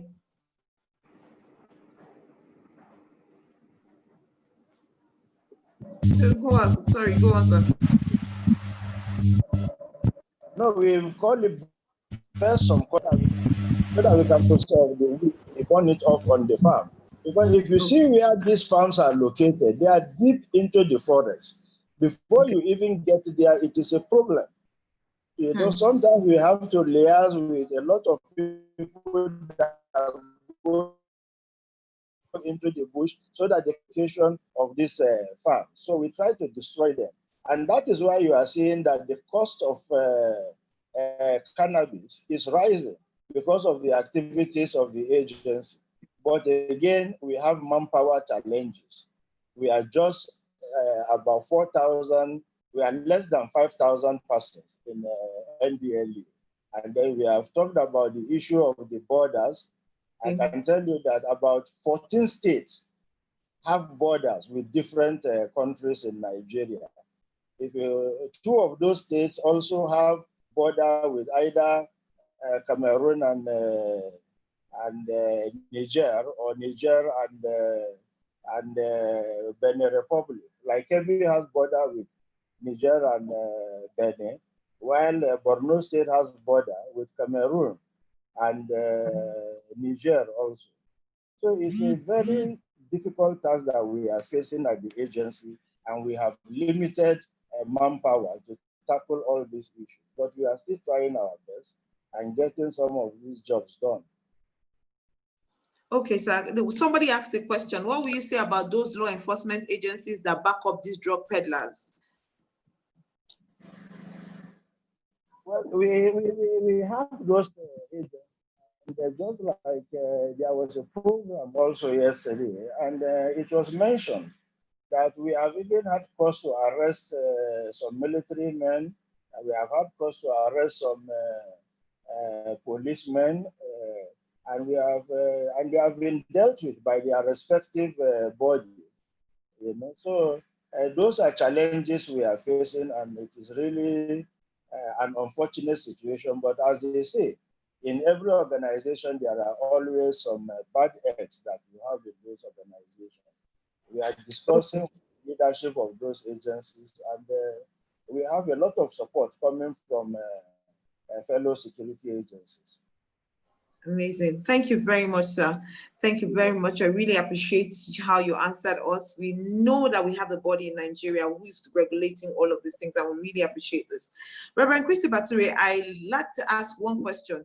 There's something that you and I have spoken about this before. We're talking about drug use being medicinal and not medicinal. You said somebody came to your place and he was even giving all the medical terms. He was calling it THC, CBD, many things. Might just help us concerning that quickly. Medicinal or not? Well, it's a major debate right now because countries like America have legalized the use of marijuana, and they call it, well, not all of it. Some of it is called medical marijuana. Medical marijuana is Indian hemp from which they have removed the hallucinatory compound. So they've taken out the THC and they've left the pain-killing aspect of marijuana. Marijuana is a naturally occurring plant. So that one, I don't want to get into the moral debate of it, but most of our painkillers come from plants also. Most of our painkillers come from plants. So it's neither here nor there on that one. But it is not only the medical marijuana that they have legalized. Even regular marijuana, they allow you to carry a certain quantity and it's legal. And because of that, other countries or other parts of the world, people are now saying, it's okay, it's okay, it's okay. I have one argument. I have seen the effect of weed on people. I have seen the effect, the destructive effect of weed usage on people. Is it the app? And there's something called motivation.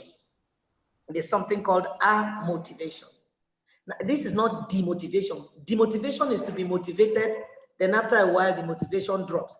Motivation is to have no motivation at all. And that is one of the major side effects of marijuana, to have no motivation at all. I have seen 18-year-olds that have lost the will to live because of weed. I've seen 25-year-olds who are not interested in doing anything except to just sit and smoke weed, watch TV, eat, and sleep. I have seen weed reduce the capacities of otherwise brilliant people to nothing.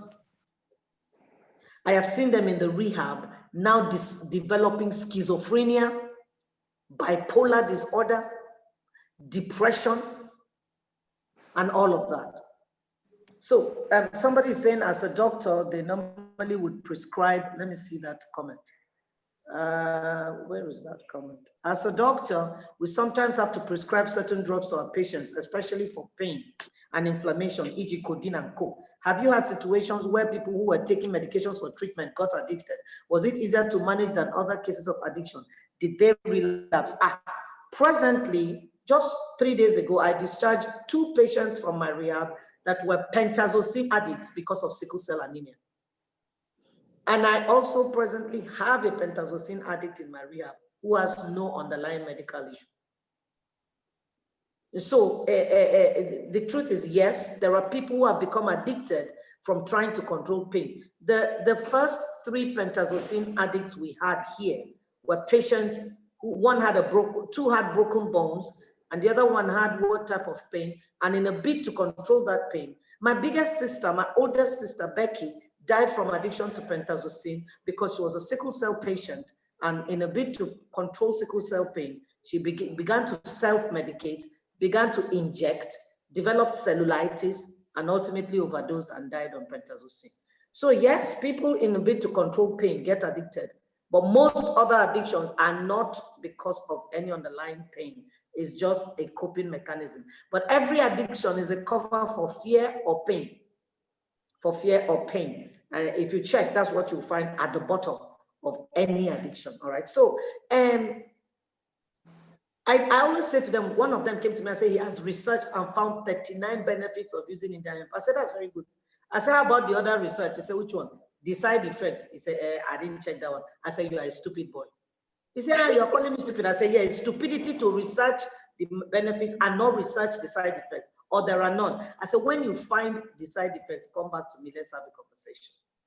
So you have all kinds of arguments. God naturally, it is naturally occurring. So God gave it to us as a vegetable.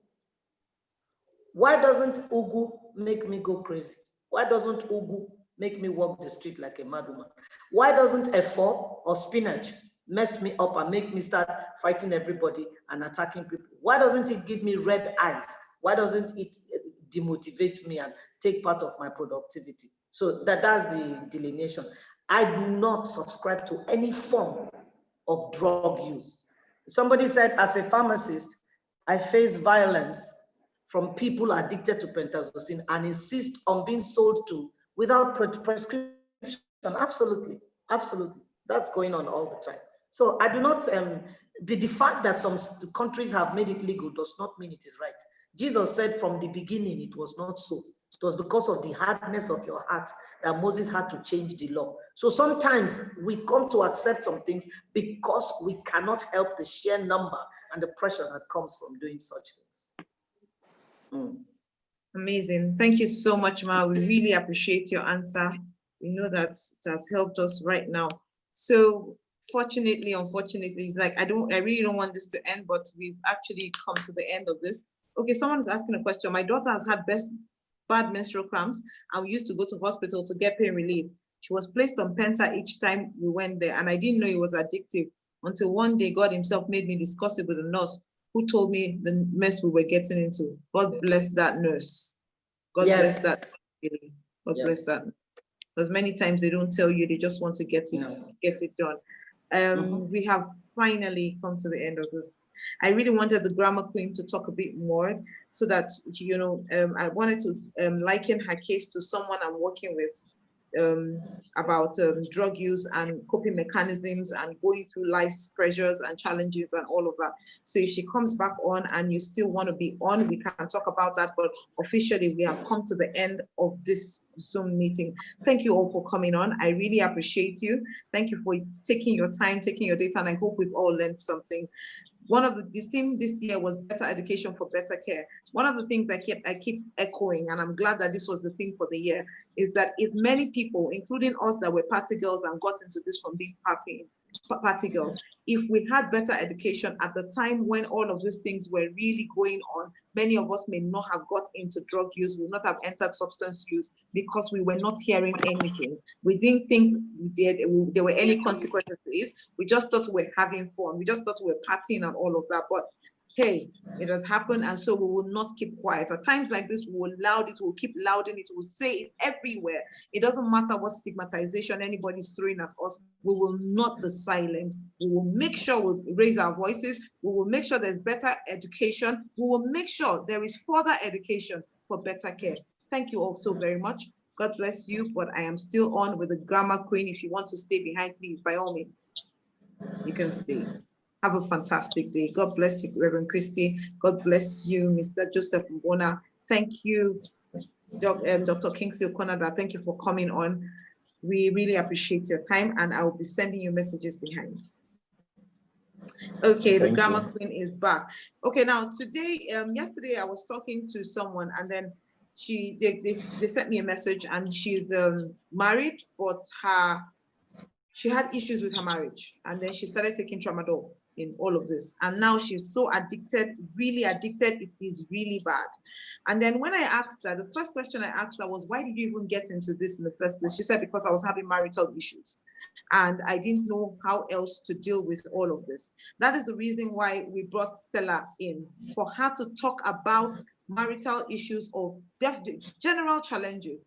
And for anyone, the person is actually on this, is watching, and she would like to know how to cope with issues like this. Stella had already said doing justice to you, so we'll just give her the floor to just speak and let that person receive healing from her own experience and understanding what happened to her, what she can do now. Because of course she's going to get into treatment. We're getting her into treatment, there's no doubt about that. We're trying to find ways to raise the funds and get her into treatment. But before then, she's going to have to deal with some things on her own. So please, Stella, you have the floor.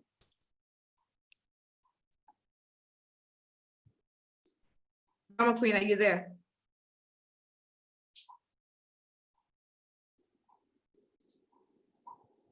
Grammar Queen.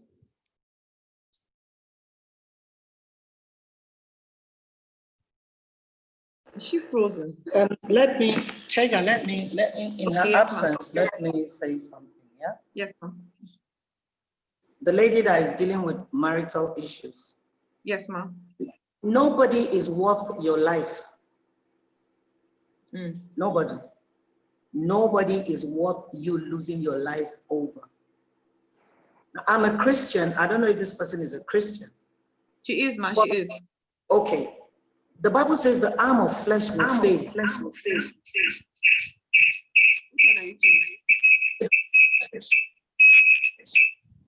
So to fail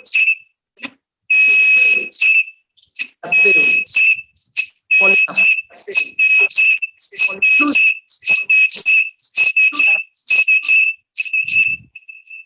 You have to also consider the risk you're putting your children in falling apart.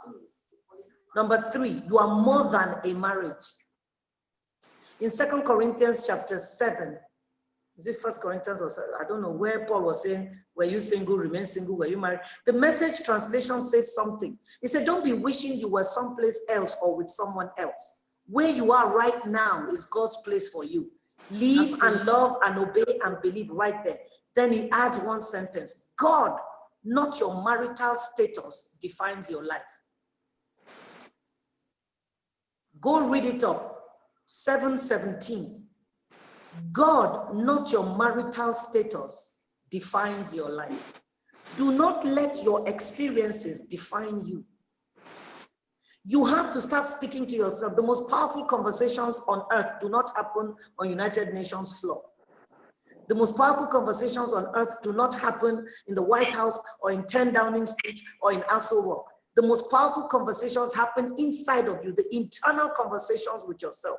You've got to start speaking to yourself. You've got to start speaking life to yourself and refuse the voices that speak contrary. There's one scripture that has helped me to fight against depression and falling apart. And it is that scripture that says, whatsoever things are true, whatsoever things are pure, whatsoever things are of good report, think on these things. So when the thought comes, oh, your husband, oh, your children, oh, your finances, I just measure those thoughts against that scripture. Is this true? Is this of good report? Is there virtue? If there is not, I have trained myself to refuse to dwell on those thoughts. I switch. The Bible says, taking every thought captive and bringing it to the obedience of Christ. So I say to the thought, you thought of depression, I take you captive now and I bring you to the obedience of Christ. Those are some of the practical things I've done. And I got a life. I got a life. I got a life. I live a fulfilling life. Any day my husband's head corrects his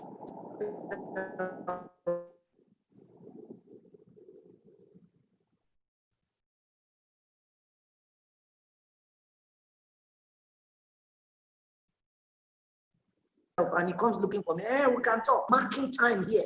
I am going prayers I get every week from parents whose children are healing. So energizing. I will not waste my energies on somebody that knows what is right and doesn't do it. When I have full appreciation here for the things I do, when my life has value here. So I'm going to channel my energies to where I have value and stop depleting them and dissipating them in a place where I'm not valued. You have to get to speaking to yourself. Your internal conversations must be positive and not destructive. Thank you. And I have to go now. So much, thank you. Thank you. We really appreciate this. Okay, Stella, you're back. Can you speak now?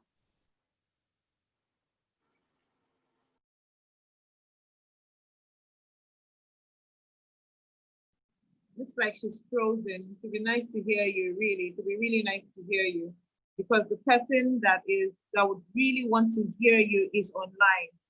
Please. I think her network is I'm here. Okay, so we want to hear you. Okay, so what's the question? Because I was out for a while. Okay, we wanted to hear I said there's someone here that has marital challenges. And then she said she took the tramadol because of all the challenges that she was having. Apart from the fact that she's going to get medical help, we also know that we need to help her understand that the person has come out of it. Even if her situation did not change, she did not do drugs, and she's living in a better place. We need for her to know that she's more than this with your story. So how can you help us with that?